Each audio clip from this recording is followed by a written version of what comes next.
Today I'm going to talk about the first time I got cut. I guess we need to start at kind of the beginning of all that. And I remember in college, my senior year, I had an ankle injury, which kind of kept me out of a lot of playing.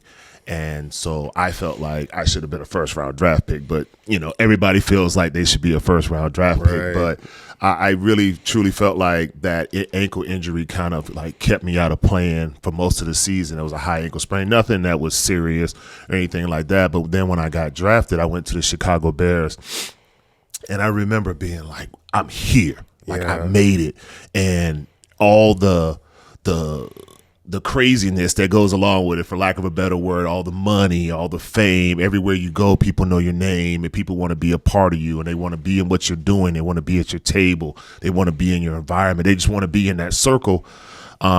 It was probably a bit too much. When I got there, it was just like. And this is your first NFL experience. This is the very first NFL experience. So you're getting everything. Right. And you're in a big city like Chicago. You have all the history of the Chicago Bears. Oh my God, you're a Chicago Bear. Big history on that team. Yeah, huge history. So when I got there and I'm in training camp and I'm playing, it was almost immediate, like, you're going to be a starter. I was a second-round draft pick. I was, I think, like 48th pick in the second round. So, that's pretty high because you have 31, 32 teams. So being picked in the second round at 49th pick was really good. It's a big deal. Yeah.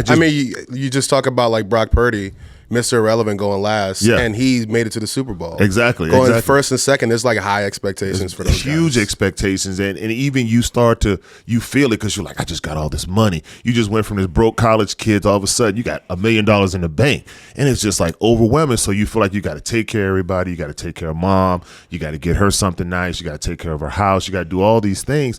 So when I got to Chicago, I already kind of had the big head without even knowing it. Like, I had an ego and hadn't even realized it yet. So when I got there, all of a sudden I'm starting. Like, I'm from day one, I'm on the field. Here you go, get on the field.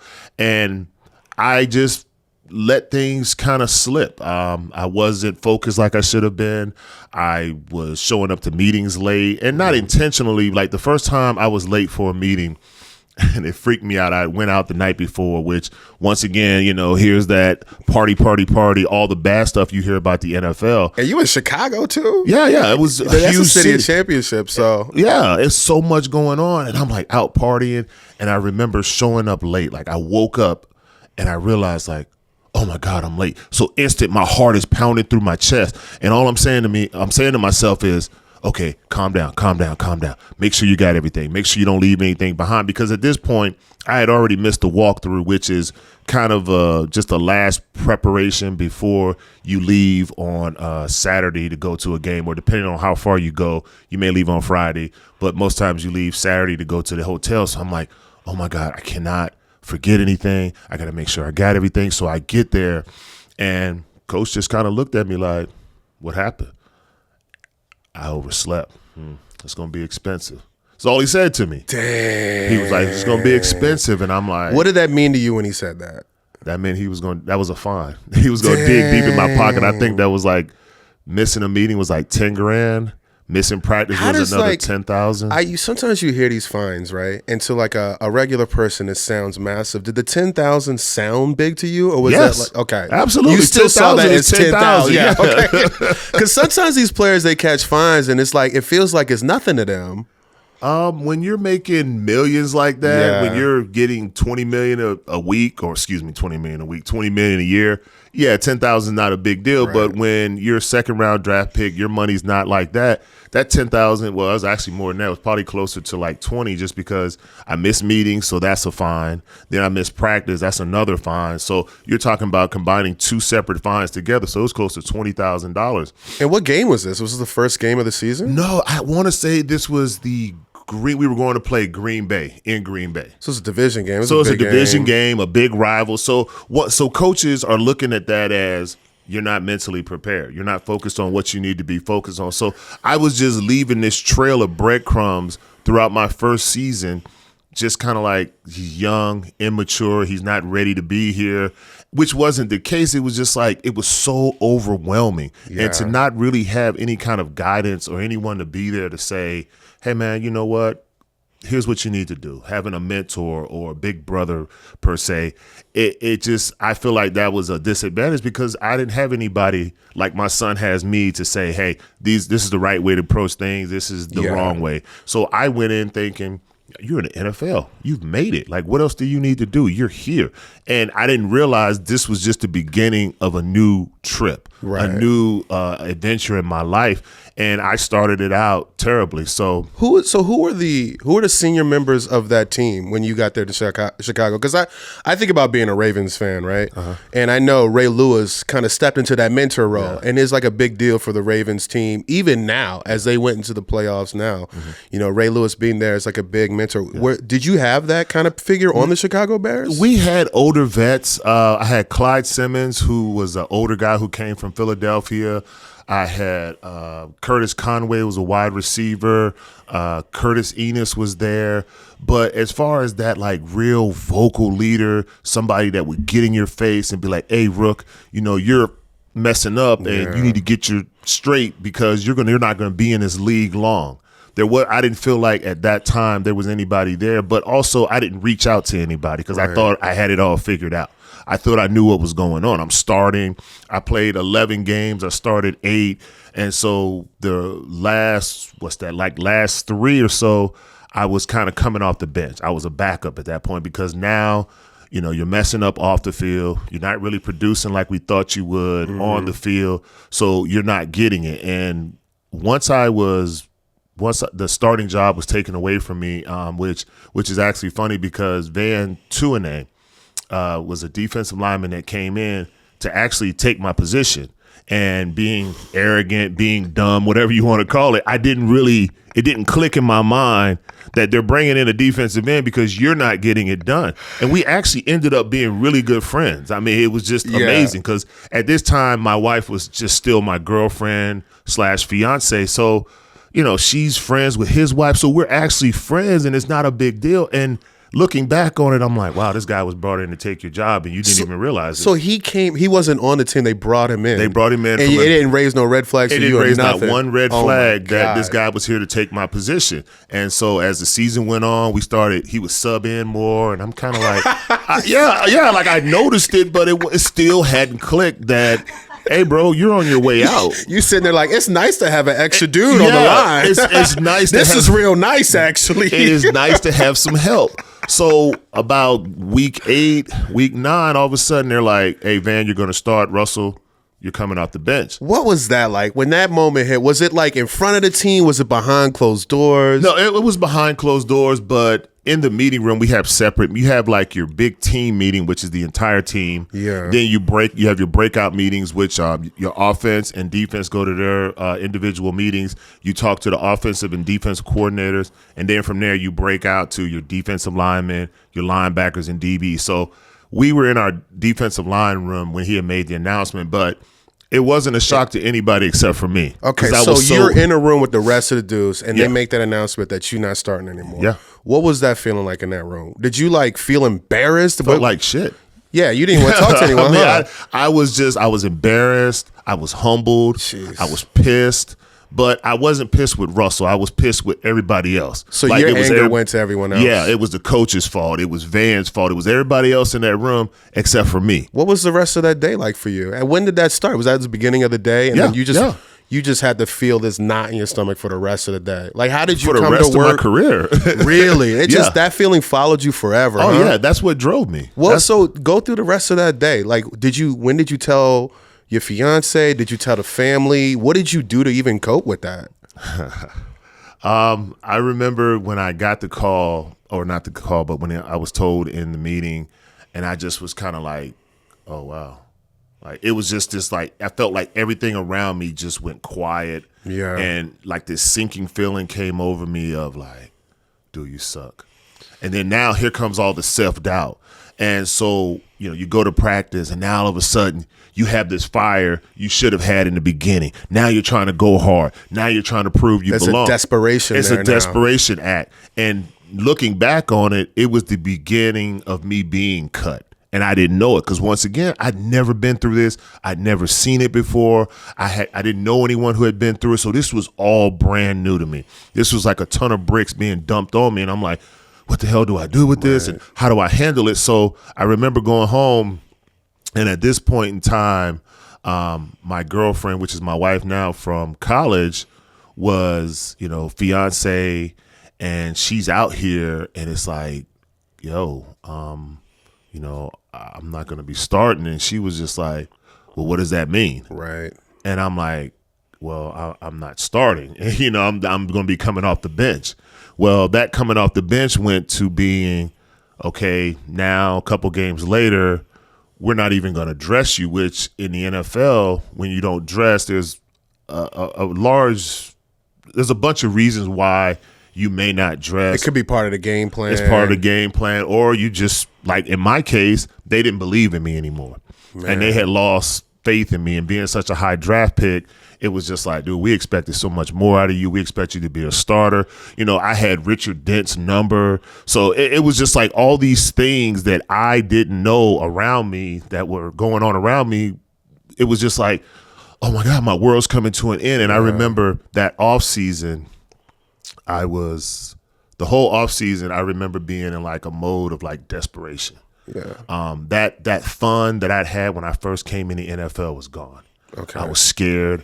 I didn't know what was going on. I didn't know what was going to happen. And, I just gotten married now at this point. So now I have a wife. She's living with me. So now the reality of the real world is on me. Like, you have someone who depends on you to, you have to take care of her. Like, what's going to happen? So going into training camp, going into my second year, which was when they drafted Brian Urlacher. So I actually spent a preseason with him. And I remember just going through that preseason, I was a backup. And I was just in this desperation mode, just trying to bust my butt every day to prove that I belong. Like that same fire that I should have had in the very beginning, I now had it. Like, my job could be taken away from me. I got to get it back. I got to earn it back. And I remember going through all of training camp, and I remember one of our like quality control guys. I can't remember his name, but he just kind of was talking to me. He goes, hey, man, you need to have a good game. So you had did you have anybody else in your court just kind of helping you to navigate that? Or you just like by yourself? I was by myself. I mean, I say by myself. I was by myself from the standpoint of the football knowledge of it. Mentally. Yeah. My wife didn't really understand it because it was all new for her. It was just all new for everybody. At least for us, it was. And also, how was the replacement's impact on the season? Like, what did that look like for the rest of the season once he got in there and you lost it to him? Well, looking at it now, 48 years old, almost 49, I can look back on it and say, you know what? They made the right decision because he went in there and he had a hell of a year. Really? He balled out. Looking at it, do I think he was better than me? No, but... And you mean like physically, like talent, IQ? What do you mean by better? I mean, just better than me. For me, it was just like, is he a better player than me? Is he a better athlete than me? Once again, I'm still in this self-doubt mode. Yeah. Like, it's everybody else's fault but mine. Like, I'm better than him. I know the game better. But obviously I didn't because he took my job. Right. I was never able to get it back. And then the following offseason, they were kind of like, you know what, Russell? Bring us your playbook, which in layman's terms means you're fired. It's like turning your badge and gun. Turning your badge and your gun. Yeah, let me see your key card. Bring me your key card. You were like, but I read these plays. Yeah. Like I remember. This is my playbook. That I put stickers in there. And I was just like, oh, okay. So, and that happens, and you come in and you go in there, and there's a guy waiting for you. Man. And they actually have a security guy outside the door just in case you flip out. Just in case somebody flips out. Big dudes. These some big dudes that get angry. You're a big dude getting angry. Yeah. But I was so like, just my world was just torn down around me that I was like, oh wow, I've been fired. And I remember coming back in the locker room, and you have to clean out your locker, and there's guys in the locker room. Bro, I remember playing high school football, and I was not a good football player. But I remember when players got cut. Yeah. They were not nice about it. No. They were not nice. I remember in high school, one of the running backs got cut, and the next day he came in, there were Band-Aids all over his locker. because you just got cut. Oh, wow. Band-Aids all over you. They would put Band-Aids all over your locker. That I remember Dundalk High School in Baltimore, Maryland, man. I remember that was the crustiest thing ever. I remember coming in there, and I barely deserved to be on the team. But I was like fourth string, so I was all right. I was never going to get in the game. But some of the star players get cut, and those Band-Aids would be on the locker. Was there any of that kind of like No, it wasn't meanness? Like, no, because everybody had been through it. Right. At one point in time in your career, you're going to go through it. Whether it's because of talent, whether it's because of contract negotiations, it's going to happen. But I just remember cleaning out, it was like the walk of shame. Like, you got your head down. You don't really want to make eye contact with anybody. And guys are like, hey, man, it's going to be okay. You're going to get picked up by another team. And you're like, okay, I appreciate it. And you're walking out with this box and you put it in your car. Jeez. And I remember going home, and I was on my way home. I called my wife, and I was like, I just got cut. And I remember I got home, and we went to the movies, and I can't remember what movie we saw. She was just like, let's just go out. So what year was this? Maybe we can guess what movie. It was 99. Matrix. No, it wasn't the Matrix, because I saw the Matrix in high school. I remember seeing it in high school and being so damn confused, like, what is going on? But I wish I could remember the movie, but I just remember her being such a great support system for me, because she knew, like, I was devastated. Like, it was no hiding it. It was on my face and my body language. I wasn't enraged anymore. It was now like my dream is over. Like, and that's how you felt, like it was done. It was done. You didn't think there was a path back with another team at that moment? Nope. I didn't think anybody was going to pick me up. I was scared out of my mind. I try not to show it to my wife, but she could tell. And so I remember we went to the movies, and she was like, it's going to be okay. And I talked to my agent, and he was like, hey, you got to clear waivers, which basically is a 24-hour window where nobody can reach out to you. And then after everything is cleared with your team, it's official. And now if another team they're interested in you, they'll come and talk to you. And so I got a call. Well, I didn't get the call, but my agent got a call. And I remember the next day he called me, and he was like, hey, the Cardinals want to pick you up. And I just remember being like tears formed in my eyes, but I'm not an emotional person. So I kind of fought it back, because I'm like, I'm tough. I can't cry. But I just remember being so happy, like, oh, thank God. I thought my career was over. And so did you feel like you're not an emotional person, or do you feel like you didn't have the space to show emotion? Okay, well, see, now we're going to get into a different subject, because that little gap right there, that's a big moment. I am not the type of person who feels like I don't share emotions. I'm not an emotional person. I keep a lot.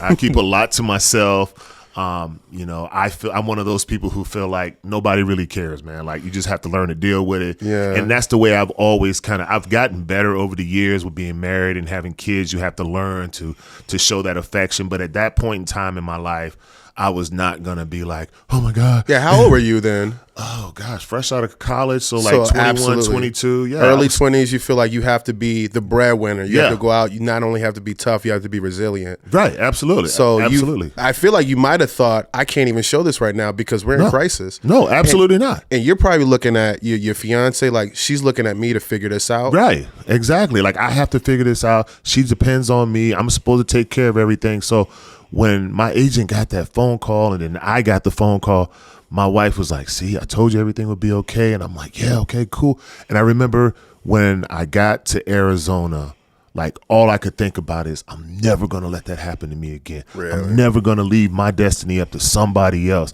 to allow another person to say, you're not good enough for this. That was a canon event for you. Oh, my God, it was. And I remember it was funny because when I flew here, my wife was still in Chicago, and they flew me out literally like that next day. And so I'm out here for a couple of weeks by myself. I'm in an extended stay. And I remember one of the first things that I realized when I got to Arizona. I landed. I didn't know anything about Arizona. I just knew it was the desert. It's been a shock to you. Oh my God! It was coming from Chicago to Arizona. You just see the brown from the plane. You just see brown and dirt and cactus, and I'm like, I get off the plane, and the first thing I thought when I walked down that jet, we was like, holy shit, it's hot. Like, oh my God! I thought it was the air coming off the jet engine. Like, okay. When did you fly? Was it the summer? Yeah, I came here in Oh, the summertime. goodness. Yeah, so it's 100 plus, and I just remember getting off the plane like, oh my God, is that the jet engine? And I walk, cause you come inside the building, now it's cool. Go downstairs, you grab your luggage, and there's somebody waiting there to pick you up. I walk outside, and I'm like, oh my God, that's not a jet engine. This is Arizona, and that was like the first thing that I had to adjust to was the heat.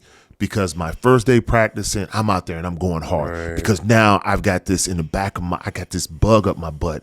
And I'm like, I'm not going to let this happen. And nobody's going to take this away from me again. Right. I'm going to be a starter. And I was just pushing myself at practice. And I remember seeing like, what is it when you're out in the desert? Mirage. I started seeing stuff and I'm like, what's going on? Like, am I hallucinating? And it was just the heat. And I had to get acclimated to that. But the same kind of process that happened to me in Chicago is kind of what I did when I got to Arizona. I was a defensive tackle, and they had picked up my contract, and I was a backup. And so when I got here, you know, you get this big, thick playbook. Like, I'm not joking. It's like that thick. And it's got everything from A to Z that you need to know about the defense. Now, was the defense any different than Chicago? Because Chicago, I know, has a reputation of being a legendary defense. I know the 85 Bears is a big thing. That's a big time players, right. Not necessarily the calls. So you didn't feel? Did you feel like it was different defensively going from Chicago to Cardinals? It was a different style or anything? It wasn't. It was very much a 4-3, which is 4 down linemen and 3 linebackers. A lot of times it just comes down to terminology. Okay. You know, you have, you know, you may call it, you know, a wing. He may call it something different, but it's just learning. The roles are the same. Yeah, exactly. What you're supposed to do is still the same. It just, you have to learn the terminology, and that was the hardest part, was learning the terminology. And I remember it took a couple of games, and finally, you know, I was able to get in. They were like, "Hey, all right, we're gonna activate you." You know, I dressed, and I was coming off the bench, and I just remember that feeling of what it was like to be a starter. And I missed that. I hungered for that again. And I remember leaving there when I left Chicago. I'm going to go back a little bit. When I left Chicago, I left there with this: I'm going to prove Dick Geron that he made a mistake. Like, that was the head coach at the time of the Bears. And I just was like, I was so angry with the organization. I was so angry at everybody else except for Russell. And so when I got to the Cardinals, I used that as motivation. And I remember the guy in front of me was named Mark, and I'm going to forget his last name, but, you know, he was a defensive tackle in front of me. And after about 3 games, the same thing that happened to me in Chicago happened here. So I went from being the backup, being the new guy brought in, busting my butt, to all of a sudden I'm getting more and more playing time, more and more playing time. And then all of a sudden I'm going out to practice one day, and I remember Simeon Rice, who one of the biggest inspirations for who my son is today, like who he is and what he did back then. I always knew, I said, when I have a son, I want my son to play like that. I want him to rush the passer like that. I remember Simeon Rice. Yeah. And I remember him telling me, like, hey, you're going to start. And I'm like, dude, shut up. Like, you know, like, you're a player. What do you know? Like, you know, come on. Like, I didn't understand what star players had and what how the weight they carried. So I was just like, okay, dude, whatever. I mean, I'm the kind of person that I would rather you invite me in instead of me just assuming I belong. So I don't like to be embarrassed. Like, that's one of my pet peeves. Like, I don't ever want to go in somewhere and they be like, oh, what are you doing here? Like, I hate to be embarrassed. So I was just kind of like in the background. And all of a sudden I remember Mean Joe Green being like, hey, Russell, get out here.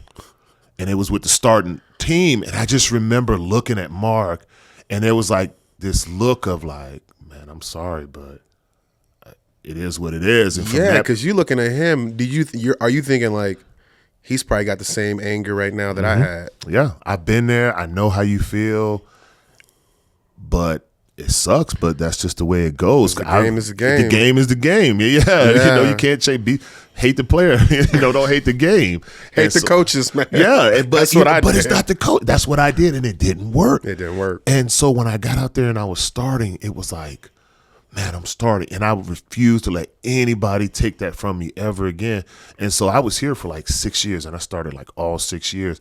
So looking back on that, that was like the beginning of Russell becoming a professional football player. So you feel like that was your real first season? That was my real first season, because my first drafted season would have been like being in college, where you get redshirted and you get that year to figure it out and to learn. And I was literally had that college mind frame of, oh, it's my first year. I'll have time to figure it out. I can party. I can hang out. The same stupid stuff that I did as a freshman in college was the same stupid stuff that I carried into my first year to pros. Yeah. But now it's like, nah, buddy, there's no, we can't wait for you. Like, you're a high draft pick. We expect you to play and play at a high level. You're not producing. Bye. Wow. And I remember being with the Cardinals, and probably about 6 years of being here, we played in Buffalo. And Dick Duran was either the head coach or he was a coach on the staff. I can't remember exactly what he was. And so I remember being in Buffalo, and I knew we were playing Dick Duran. And all this anger and frustration and I almost want to say hatred, because I felt like he hated me, so I hated you back because you cut me. When I was able to play in front of him and show him I'm a good player, like I can do this. And I remember going up to him after the game, like I found him to be like, how you doing? And he was like, good job, Russell. I'm glad you finally got it together. So for me, it was like carrying all this anger and this frustration. It was like, dude, nobody cares, man. That's such a big moment, because when you're in the thick of that, like vengeance. Yes. When you feel like you've got to prove something wrong, and then you realize that they don't even think about this moment that has affected you so deeply. Yes. What do you even do? Where do you go after that? My bubble was bust, because I felt like I wanted him to be like, oh man, we made a mistake. Right. We should have like listened. We should have kept you longer. They don't even care. They don't care. They're like, he literally, it wasn't like dirty or dry. It was just very much like, hey man, I'm glad you found your way. I'm glad you got it done, because there were high expectations for you. There was no like, I'm sorry, please forgive me. It was like, okay. And even furthermore, they probably didn't even think that something wrong happened. They probably thought this was business as usual. He understands this business. Yeah.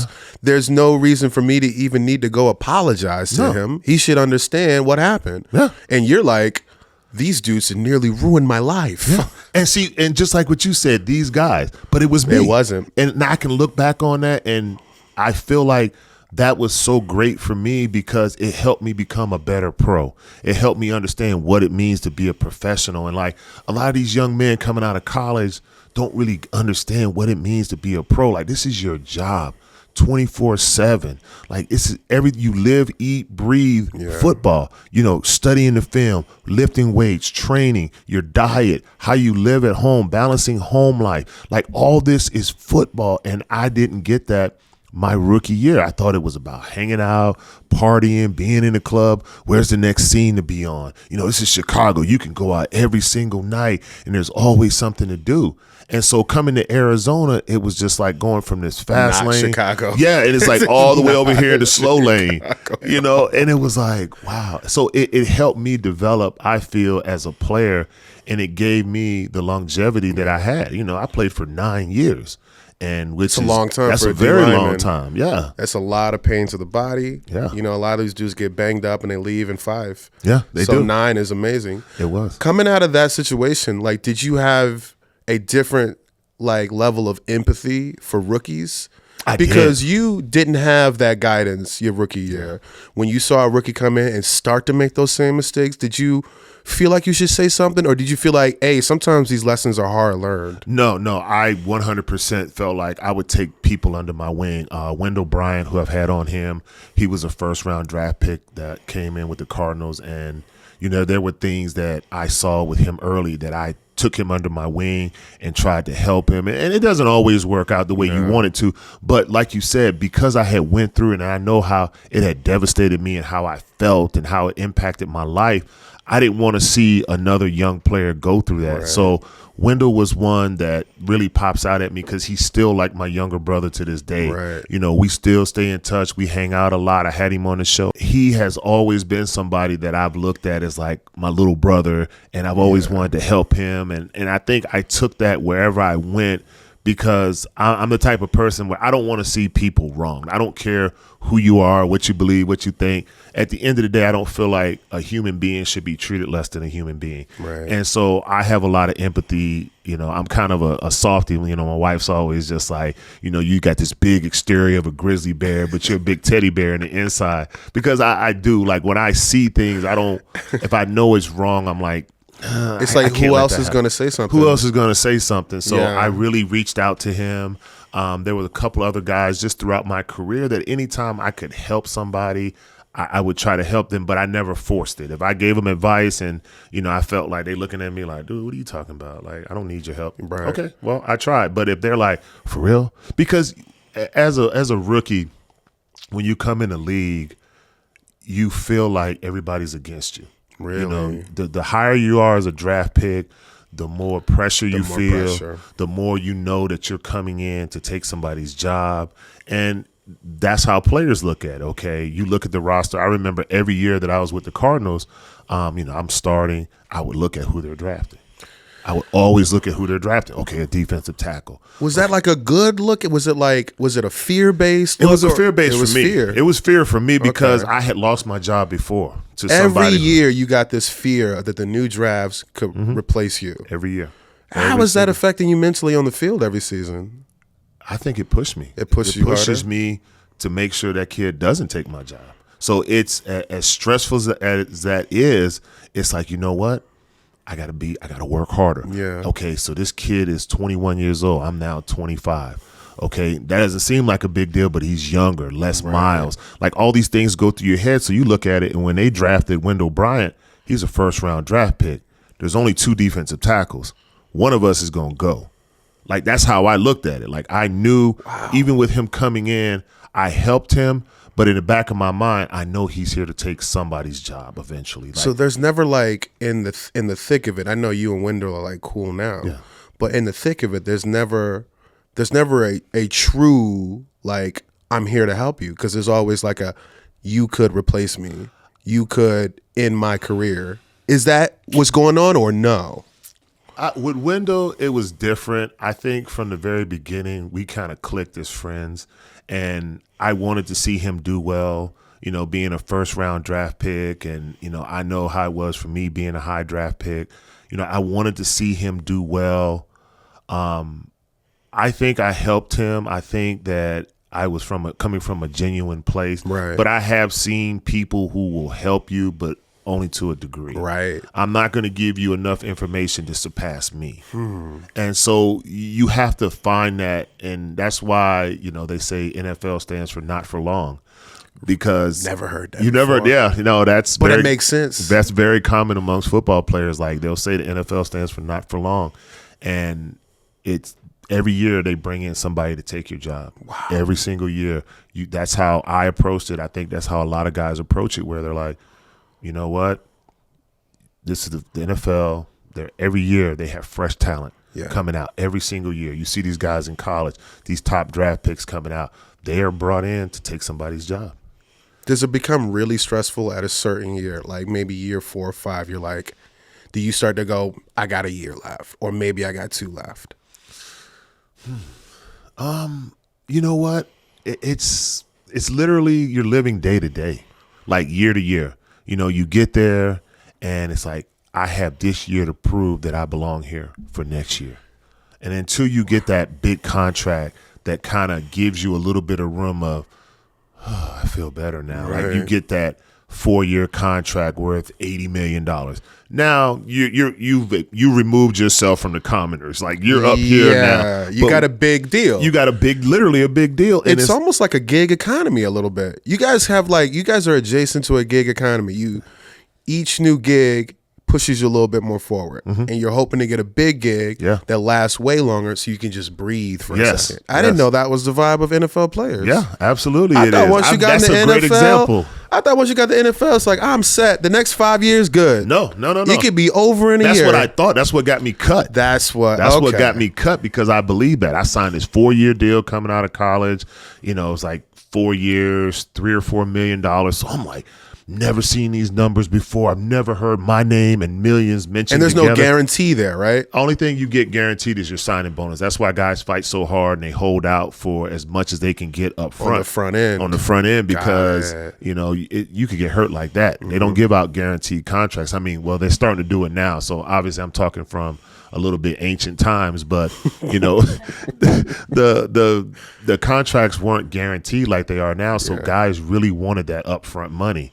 And when you can get that, that really does give you that breathing room, because you get $30 million guaranteed, you get $50 million guaranteed. That gives you a little bit of room of, okay, I know I'm going to be here for 3 or 4 years. I can buy a home. Right. I can start to have my family settle down, because for me, coming from Chicago, I just got married, and now I'm here in Arizona. My wife is just like, hey, I want kids. And me, I'm thinking like, man, I don't even know how long we're going to be here. So it was like, once I read up or I signed a new contract with Arizona, it was like, there was that little bit of breathing room. Yeah. There was that little bit of like, okay, they like me. I'm going to be here for a couple years. Now we can start a family. Now we can do these things. So it's a very stressful life. Like, people don't really understand like how stressful it is. You see all this money and you see this fame, but there's just so much that goes along with that people don't see. I think a lot of people see some of the frustrations of NFL players and they think, oh, these are grown men mad that they didn't win a game. But they don't ever consider the fact that, hey, I may not have the longevity or financial foundation or really the life I thought I would have for myself if this game doesn't go right. Right. And some of those helmet pulls and throws on the grounds and those kicking the coolers down moments is like, I don't have any money now. Yeah. I may not have any money now. Yes. That play could ruin my life. That's from wild. A financial standpoint. Dropping that ball, missing that tackle. If I'm wide open and you don't see me, like, that frustration is that, hey, man, you not seeing me, you're making me miss out on bonuses. Mm-hmm. You're making me miss out on an opportunity to help us win, to show that I belong here. My family, my community. Family, you're messing with a lot of stuff. Promises I've made. Yeah, a lot of promises and a lot of people depending on you. So it's just a lot of pressure out there. So like you said, when I watch football, I understand why a guy gets pissed. Anyone else, yeah.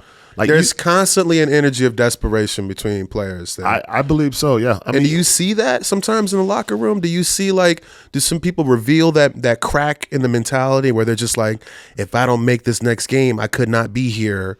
Or do you see the opposite side too, where people just like, you only live once. I might get cut. I'm about to ball out. Let's spend this money. And you know what? There are, I would say, for me, I've noticed that there's both sides to it. There's the guys that are just so uptight that I'm like, every play matters. Right. I got to make this happen. Then there are guys that's like, look, man, this is a blessing to be here. I'm just going to go out and have a great time. And you have just different ways of approaching it. Mine was, it became a desperation for me because when I got cut in Chicago, because I thought I had made it. And I'm like, oh man, I'm just happy to be here. I'm very happy to be here. Coming to America. Yeah, absolutely. Yeah. And it was like, I was just so happy. And I'm like, yeah, let's have a great time. Let's have a great time. And that great time ended up being, I'm not going to say a downfall, but a turning point in my life where I was like, oh wow, I could have lost it all. And so when I got that call from Arizona, it was like, okay, now you have a second opportunity. You have a chance to right your wrongs. And like I said, I had kept receipts. So when I saw Dick Geron, I was going to be like, see, and look what you missed out on. And he was like, dude, it's just business, man. You can't take it personally. And so I have always taken it like that, and I approached the rest of my career like that. When I left Arizona and I went to Seattle, it was the same thing. When I got released from Seattle and went to New York, I had been through it before, so it wasn't as scary. I knew I could play. I had confidence in myself. I had confidence in my ability that there are enough teams out there that I know I'm going to get picked up. So going through that really hardened me and taught me the NFL and how the ugly side of the NFL, that it's not all glitz and glamour. Like, it's a dirty underbelly. So that confidence coming at it, so you say you got cut on, was it cut or release? Is there a difference there? Same thing. Same thing. Yeah. So when you left Seattle and you go into New York, was that confidence on the same level as the confidence you had, say, your draft year or even the year you went to Arizona? Was there a different confidence level? And what was your mentality going into that? Was it like, I'm going to be a star player or a role player, or am I going to be a veteran that helps out the team as a whole? When I spent 6 years here and I moved on to Seattle, I was getting, you're talking about 7, that's like year 8 now. So now the body's feeling it. You start to feel that old age. Now I say old age, I'm in my 30s, but it's like older dog football years. Yeah, it's dog years. Old So football years. going to Seattle, I knew going in that I was going to be a third defensive tackle, which is still really good. You know, you have a good rotation. Any really good team, they're going to have at least a three-man rotation when it comes to their D-line, maybe even 4. So for me, that was good, but I remember just being in Seattle and I could feel I had lost a step. You know, and it wasn't anything that I wasn't doing. It was just my body. It was the game. The players around me were getting younger, faster, better. And I just started to see the game like I was more of the intellectual side now. Like, okay, let me look at his stance to make sure I get an advantage. I'm more studying the film than what I did at a young age, because now I've been through it and I've seen it. I've had different mentors along the way, and I've taken a little bit of how he does things and how he does things, how I do things, and I've made it my own. So when I got to Seattle, it was more of, okay, I'm a role player now. You know, I'm not a starter anymore, but I'm still out there. I can still affect the game. And then when I got released, it wasn't a complete shock because I could feel myself getting a little long in the tooth. I knew the plays that I used to be able to make 5 years ago were just a little bit out of my grasp. Was it a game? Was it a practice? Was it a moment where you go, okay, this is the beginning of a new chapter where I'm not who I used to be? I think when I left here, when I left Arizona to go to Seattle, and I knew they were recruiting me as a backup, as a role player. So I was like, okay, are you willing to accept that? And I didn't want to accept that. I was hoping that Arizona would make a push and kind of, because I'd been here, it was my comfort zone, and they knew me, I knew them, and they just didn't match what Seattle gave me to be a backup. So I'm like, well, I'm getting more money and less is asked of me, so why the hell not? Was there a moment of reflection where, you talked about like that desperation, and every season could be the last season when you're going to Seattle? Was that your thought process? Like, I could be out of this team this season. Were you reflecting on what you were able to do with the Cardinals or your career as a whole at that moment? When I got to Seattle, I knew like time was winding down. Okay. I wasn't as fearful of it as I was when I first started, when I first got cut. So when I left Arizona, it was kind of like I left on my terms. It was like more money. I had a better opportunity to go to Seattle. And that was my first time being in the playoffs. So it was a great move for me because now I'm on a team. You got Paul Allen, who has, Nike money. And it's just, we got a private jet. Anything you ask for, here you go. Here's all this stuff for your kids and all this paraphernalia. So it was a better move for me. I thought it was great. I didn't bring my family.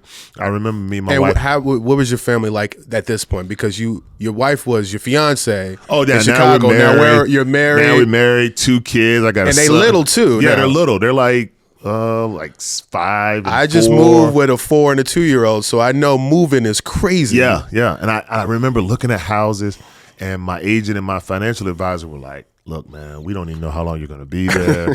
It's not a great idea. You got a house here in Arizona. Your life is here. Of course, my wife was like, well, my family is here. My husband's over there. I need to be with him. And so that was a hard part in convincing her of, hey, you got to stay here in Arizona while I'm in Seattle. And it was like, what? Like, hold on. Like, why do I need to be here? And why are you there?